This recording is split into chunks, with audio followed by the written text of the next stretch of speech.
One thing I really like about the DX6R is the timer that talks to you, and when I'm at home I like doing 6-minute runs to try to get practice in without crashing or making mistakes, and it's cool that the radio actually talks to you.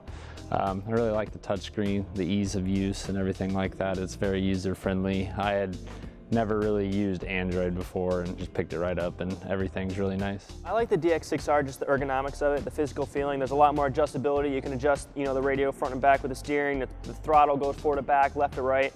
I just like the adjustability so everyone can get the radio just how they want it.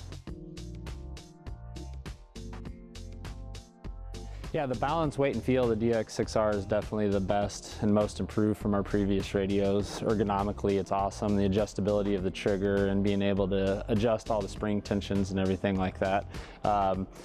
From running essentially a DX4R similar for, I don't even know, 6, 7, 8 years, and then picking this up, it just felt really good and I clicked with it right away.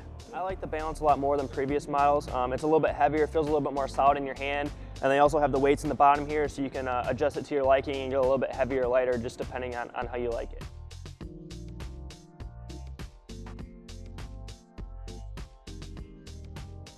Yeah, I think the gear calculator is helpful. I mean, I don't do a ton of it personally, just with mod racing when you pretty much get the pinion and gear setting that you usually run, and that's about it. But I think for stock racing, that's really helpful. It just kind of opens up the world to just a lot more possibilities and things you can do with the radio. I haven't really downloaded any apps, but I mean, I'm sure I've seen a lot of people. Obviously, people can use Facebook and use stuff like that. I think one thing that would honestly be really cool is when you're at a big race and your race is up next. I don't have my phone on me because I don't want my phone to ring when I'm on the stand, but you could be watching RC Scoring Pro or Live Time to see what's going on in the race before you and stuff like that. I think that is a really cool option, and you can really know what's going on with the race before you, because sometimes the announcing isn't the best or you don't know exactly what's going on. So you can watch the race before you at a big race and see what everyone's up to.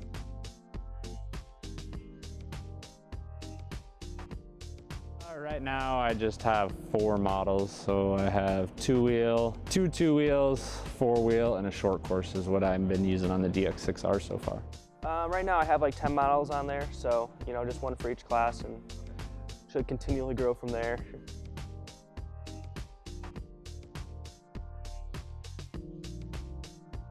I do it actually a lot different than what most people do.